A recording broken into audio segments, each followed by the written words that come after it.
Hello everybody, welcome to episode 127 of Show Viewers. Today we'll be going over the Piccolo Jr. saga of the original Dragon Ball manga, the final saga of the original run of Dragon Ball. Technically the entirety of Z alongside the original is the entire original run of Dragon Ball in the manga, but you get what I'm saying. But yeah, this arc, honestly, went up in my opinion after reading it, but I'll just kind of go over the story briefly. To begin with, we see as Goku goes to Karn Tower after the defeat of Piccolo, Demon King Piccolo, to get a sense of pain and get healed up and all that. And we see as he's talking with Karn, and ultimately Karn gives him a sense of pain, and he gives him this bell, and he tells him that there is a sanctuary above the actual Karn Tower that he believes he should go to, and that he believes that Goku is worthy of going to this tower. Or not this tower, but this watch out.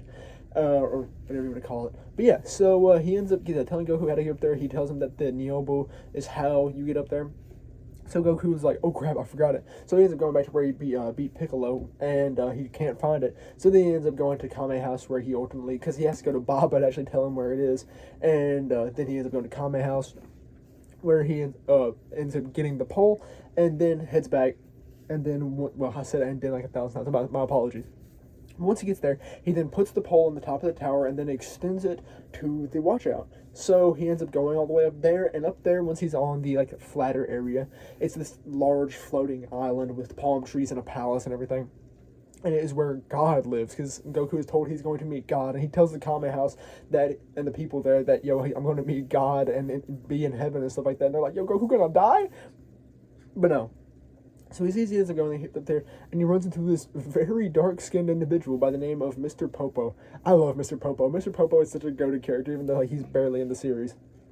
But yeah, so we see as Mr. Popo is there to test Goku. Goku has to show him a little bell that Karn gave him to show that he was deemed as worthy of going to the Kami Watchout. I'm just going to call him Kami because that's what he's referred to as rather than God. But yeah, so we see this. And ultimately, Mr. Popo's like, okay, you cannot see Kami yet. I have to test you first to see if you're worthy of meeting Kami. And so he goes about testing him, and Goku cannot land a single hit on Popo. Popo is going all around him. Popo is showing higher levels of observation than even Goku, and higher speed and just everything. And ultimately, he ends up essentially beating Goku. And then ultimately, after engaging this, Mr. Popo's kind of trash on Goku a little bit. Though he's like, okay, yeah, you can. Well, actually, he's not like this. We end up hearing Kami yell from his palace that yes, yeah, he's willing to meet Goku. So we see as he ends up heading back and speaking with Kami. He meets Kami, and at first he attacks him because Kami is the exact same visage as Piccolo. And we learned that Kami and Piccolo are two sides of the same coin, because originally Kami was the original entity that wished to be God. And when he went to go be the Kami, because Kami is a temporary position on Earth, we see as when he went to do this, he was not allowed to do so because he had evil within his heart. So he trained until ultimately he separated that evil from his body, and it became its own physical entity with the summoning of Demon King Piccolo. And Kami obviously has some regret about this because he feels bad for what he did and what he put upon the world, but it was for a good cause for him to become Kami. And so that's why he looks so much like Demon King Piccolo, because he was Demon King Piccolo technically at one point. But yeah, so we see this. Well, Demon King Piccolo was technically him at one point combined with him conjoined. You get the idea. But yeah. So we also learned the fact that if Kami dies, then so does Piccolo, and if Piccolo dies, so does Kami, because they're joined due to them being two bodies, two minds, one person. I don't really know how to describe that. Some Trinitarian level complication there. Not really, but semantic complication, because it's a really easy concept to understand. But yeah, so we see this, and ultimately we see Goku ask Kami to resurrect Shenron, because he was killed by Demon King Piccolo, if you remember in the last video. Which ultimately, Kami's like, I can't resurrect him as the way he is, because how they have Shenron is they have him as a little a little statue, and Mr. Popo is constructed a task with reconstructing him, which he does. Then Kami blows life into him, and we see as Shenron ends up arising, going and granting the wish, in which everyone who died because of Demon King Piccolo is resurrected. So we see as Chaozu, Master Roshi, and Krillin all come back to life. Everyone's happy-go-lucky. But yeah, so after this, Actually, prior, Goku had agreed to train with Kami, and Goku's like, yeah, I want to go see my friends, but Kami's like, wait, no, you gotta train her for 3 years, I'm gonna get you beefed up. So we ends up doing that. So then we have a 3-year time skip to the beginning, or it's the entry of the 23rd Tenkaichi Budokai, where we see, as everyone's kind of gathering up, everyone's reuniting, we see as Krillin pulls up, Bulma, Master Roshi are there, and we see as Lunch is there, ultimately Tien and Chaozu pull up, and then we see as this like man with a towel around his head, essentially a turban, ends up pulling up. He has got the power pole and all that. He ultimately ends up taking it off, and this is Son Goku, but he is substantially taller and a full-grown man now because he is 19 years of age at this point. But yeah, so we see Goku is fully grown up, and now they all prepare to enter the 23rd Tenkaichi Budokai. So ultimately, what ends up happening is they all enter, and we have the preliminary matches. I believe there's actually only 78 entrants into the preliminary matches this time because there were just such high quality fighters now. And we see that everyone gets through the preliminary matches with much ease. Now we see as Goku has to refight King Choppa, which he fought in the 22nd Tenkaichi Budokai preliminaries, and Goku does easily with him. I believe, he technically 3-shots him, but he hit him so fast, I believe it was. No, I think he just 1-shots him this time. Yeah, he hits him with a slash at the neck. But yeah, so we see that everyone gets through smoothly, besides Chaozu, because as Chaozu's fighting here, we see as he goes up against some very familiar entity. It's Tao Pai Pai. Tao Pai Pai is in fact not dead, but he's become a cyborg now and has come back for vengeance. So he ends up injuring Chaozu pretty badly, and Chaozu is ultimately kicked out of the qualifying rounds. So because of this, I guess really the reason why Tao Pai Pai didn't kill Chaozu was because Tao Pai Pai's main goal is Goku and Tien, because he wants to get his revenge on Tien for being a traitor, though Tien never really was a traitor because he never joined the Kame school, the Turtle Hermit school. But yeah, so we see ultimately with our 8 contestants for the 2013 Tenkaichi Budokai, final rounds, and we see as these are the first match is Tao Pai Pai versus Tenshinhan. Then we see as the next one is Goku versus this unnamed fighter, though she's quite familiar and she seems to know Goku because we see an encounter during these qualifying rounds, and she knows Goku and is mad at him. We don't know why. But yeah, so then our third match is Piccolo, Demon Jr., who was signed up this year after 3 years of developing and training after being summoned from the egg, and he has come back to fight Goku as well. So we got 2 people going after Goku. And then for the fourth match, we have this rando by the name of Shin. No, hold on. I got that wrong, actually. No. Yeah. The fourth match is Shin versus Yamcha. Yeah. So we ultimately see as the fights commence. And so first we see as Tien fights Tao Pai Pai, and this is an easy fight. Tien wipes the floor with Tao Pai Pai. He's so much more stronger than Tao Pai Pai now that he barely has to train, and though he has respect for him, he feels kind of bad for doing this to the dude who used to be his goal. And Tao Pai Pai is obviously very jaded, and he gets mad and all that. Ultimately, he decides, I'm gonna kill Tien, and so he ends up pulling this new insane power called the Super Dodonpa. So he ends up whipping out of his mechanized arms after having whipped out a blade out of his other one. And we obviously see that he is essentially forfeit the match because he's whipped out weapons and he just wants to kill Tien now. So he whips out this Super Dodonpa and he blasts it at Tien, and Tien dissipates it with just a scream. Well, not a scream, but like a holler, a battle cry. And it blasts away, and Tien then easily incapacitates Tao Pai Pai, and he's out for the count. And we see as the Turtle Hermit runs off and all sulky and all that with Tao Pai Pai on his shoulder. But yeah, so then we go to the second fight, which is Goku versus unnamed fighter. And so Goku ends up fighting. Also, this, I believe,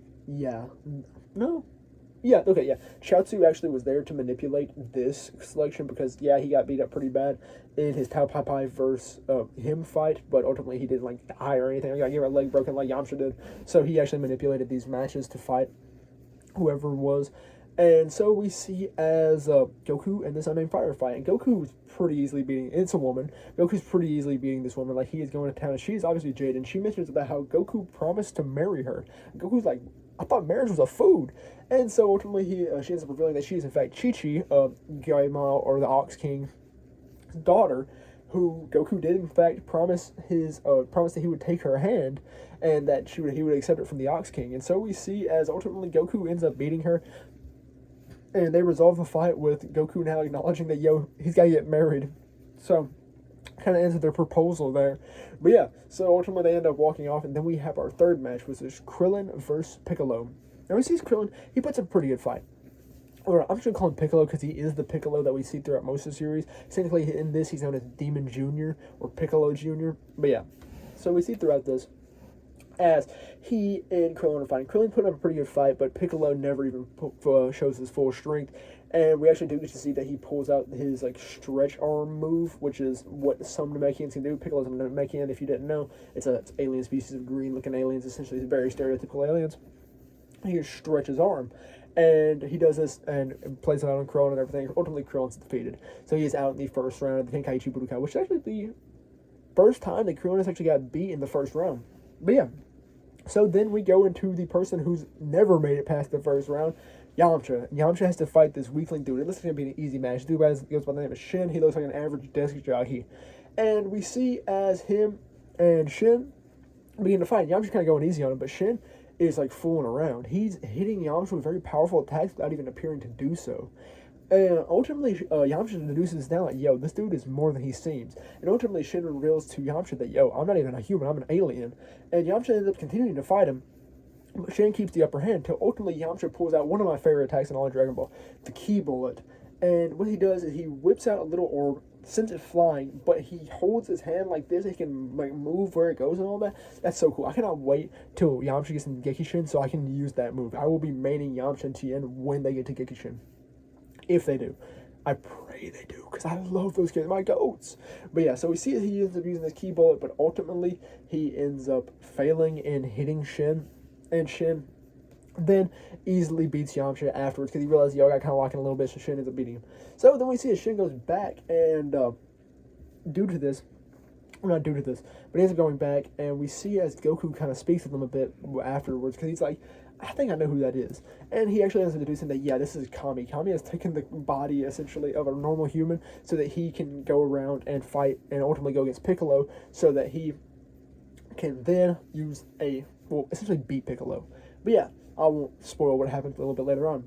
But yeah, so we know that Kami is in fact a Shin character and that he is here to fight Piccolo. Because he doesn't believe that Goku is strong. Well, he says that Goku isn't strong enough or doesn't have the capacity to beat Piccolo because he believes that Goku won't kill Piccolo out of fear of killing Kami as well. But yeah, or himself. But yeah, so then after that we have the first fight of the semifinals. I would honestly say this is my top 3 favorite fights of all of Dragon Ball because we have Tien versus Goku for the second time, the rematch. And, ooh, this fight is marvelous. We see as Goku, like, kind of goes crazy. They kind of go equal a little bit there for a little while. And Goku and Tien are both showing off their skills, their techniques, and all that.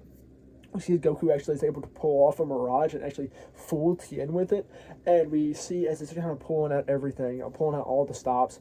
And we see then as Tien ultimately is forced to pull out like an ultimate technique, but this isn't until after Goku reveals, "Yo, I've been wearing 200 pounds of weighted clothes during this fight," so that's why he was so slow as compared to Tien, because Tien's like, "Yo, your speed hasn't changed at all." So Goku ends up taking it all off, and Goku's speed is still similar, but Tien is still putting up a fight and putting up more of a fight. And then ultimately he ends up pulling this secret move, and it's not the Kiko, which you saw previously. It is the Shishin. The Shishin allows Tien to duplicate into 4 Tiens that are all physical, like they're not mirages. And we see that they end up going against Goku, and he ends up putting him in the 4 corners of the arena. And we see as he uses energy blast on Goku and tries to hit him a couple times, but ultimately Goku's able to dodge it because he learned Bokujutsu during his time, and because he can just jump really high as well. And ultimately we see as Goku's having a little bit of trouble fighting these 4 clones, but ultimately after this, he realizes, yo, 12 eyes? What can I do with 12 eyes that are unprotected? So ultimately, he ends up jumping up in the air when Tien once again goes to attack him, and he pulls up the Taioken, which was Tien's move. And he blasts their eyes, which is essentially the solar flare. But yeah. So we see as he blasts out their eyes, and then he goes about beating them very easily because he also notices another one of Tien's weaknesses, which is 1/4. When you divide yourself in the fourths, you also divide your strength in the fourths. So Goku's easily able to beat all of them and throw them out of the arena afterwards. And we see that Tien is, his pride as a warrior is beaten, but he is very, I guess, satisfied with this match. Goku didn't go full strength, and that did hurt his pride, but it was still a great match. So then we move on to the second match of the semifinals, where we see as Shin versus Piccolo. And ultimately we see as they kind of start off, and like right off the bat they reveal to each other who they are, because they start speaking Namekian, which is obviously not known by humans, and ultimately, Piccolo, not Piccolo Jr., but Kami or Shin ends up revealing, yo, I'm not gonna kill you because I would die then, and actually a god cannot kill themselves apparently in the Dragon Ball universe. So he's like, you know what? I'm gonna use my Fuba on you. And he mentioned to Goku how the humans had taught him a valuable lesson, and this was a lesson. So he ends up going for my Fuba, but Piccolo ends up using I believe it's called a Mafuba Geshi, which is like a counter, and he reflects it, hits it back on Kami, and then puts him into the bottle that Kami was planning to store Piccolo in. And with this, Piccolo has effectively captured the god of the world. So after this match, we see as the announcer announces a 10-minute break, but until the final round, which will be Piccolo versus Goku. And so after this, we see as Piccolo actually throws the bottle down his gullet before this fight, so Goku cannot acquire it without having to kill him. And if he kills him, Kami dies, and there's no point in getting in the first place. But yeah, so we see as ultimately after 10 minutes pass, Goku versus Piccolo Jr. begins, and this fight is glorious. I cannot do it justice by explaining it, but I'll do the best I can.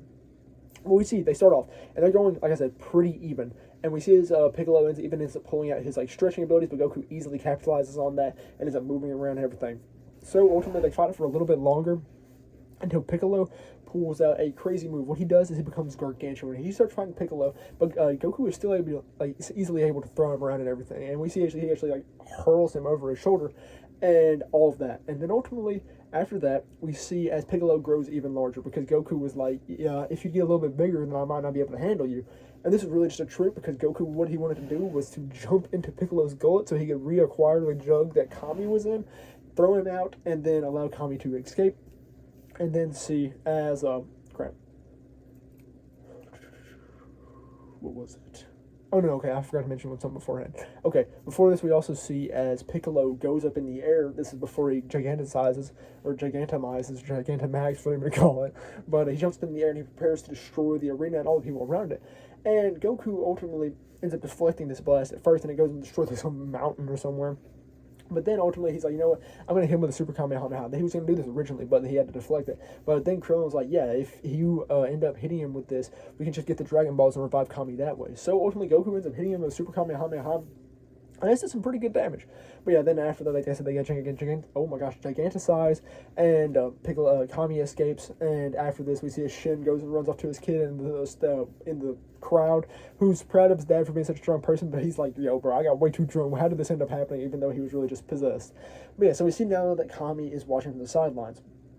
And so after that, we see Goku continue his fight, and we see then as Piccolo tries to pull out a move, which is a homing beam. So he shoots it at Goku, and Goku realizes that, yo, it's following me around. So Goku is running, and ultimately he runs and gets the great idea to move right in front of Piccolo. So he gets in front of Piccolo, like right in front of him, and then turns around and gets behind him, and then it hits Piccolo.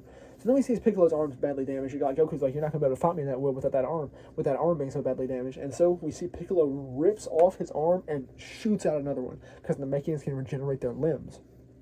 So then, after that, we see as Piccolo's like, you know what, I'm just going to bring out this massive ki blast now because I'm kind of on the ropes here. So ultimately, he ends up preparing this big ki blast. Also, all of the spectators and stuff already ran away after they were like, oh, yo, that's Piccolo. I don't know how they didn't realize it in his first round against Krillin, but I don't know. But yeah, so we see now as he ends up using this massive ki blast, everyone who was watching from the sidelines, like Roshi, Krillin, Yamcha, Tien, all end up getting this little hole that was dug by,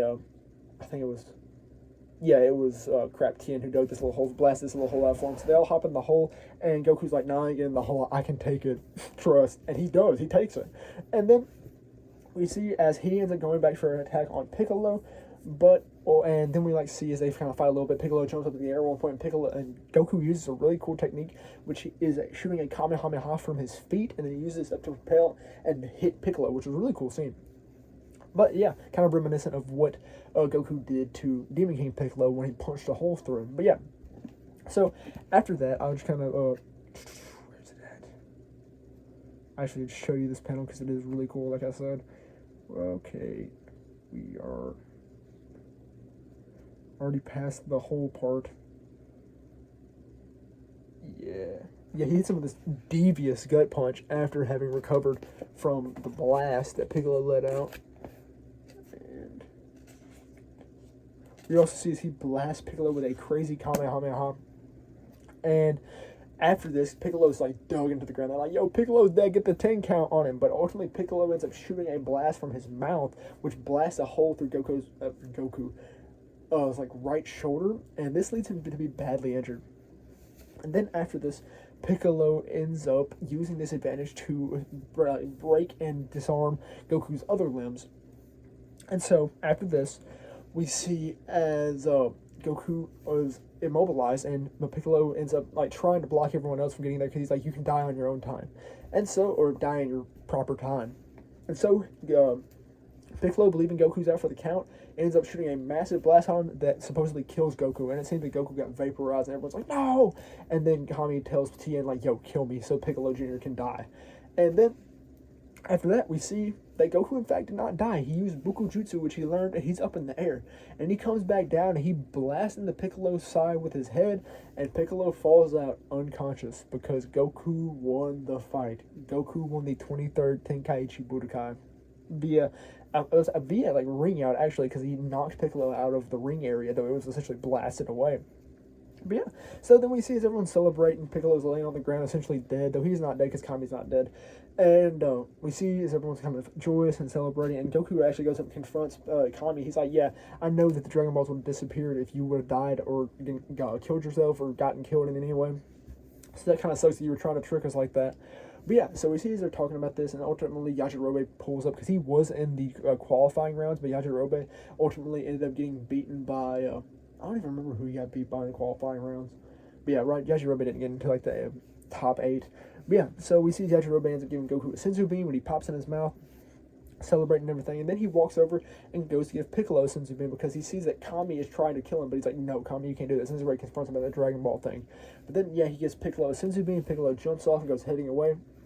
And then we see after this that Kami's like, yo, I want you to be God in my place because honestly, I'm not suited for it anymore and you're far more powerful than I am at the moment. But Goku's like, nah, man, I don't want that. So he ends up hopping on King Tao, taking Chi-Chi with him and flying away, ending the story of Goku's childhood and the original Dragon Ball manga.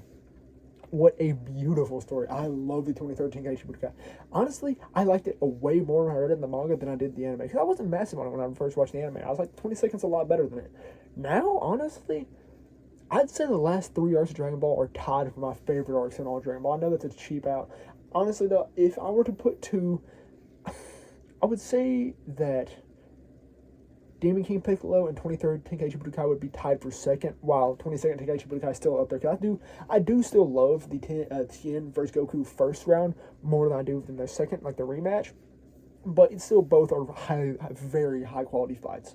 But yeah, honestly, I really love this arc, and it was very enjoyable. It's a great conclusion to the series. Like, Toriyama knew what he was doing, even though it wasn't really a conclusion. He legit dropped a chapter the week after this one because, I mean, it's still all one continuous story. From Goku meeting Bulma all the way to the defeat of Buu is one continuous story, and oh my gosh, Akira Toriyama wrote it in such a way. But yeah, like, that's how it really was for it. And I love the fights. I love the characters. I love Piccolo. Piccolo is one of my favorite characters in all of Dragon Ball. And I just really enjoyed it. I love that the humans still got highlights and all of that. I love to see Krillin go out there, even though he didn't do much. I love to see Yamcha do his key bullet. I love seeing Tien actually put up a very good fight against Goku now that he's so much more powerful. But yeah, it was just genuinely a great arc, and I loved what was done with it. So yeah, that's all I have to say about the Piccolo Jr. saga, and that's all I really have for episode 127 of Shelf Review. So thank you very much for watching.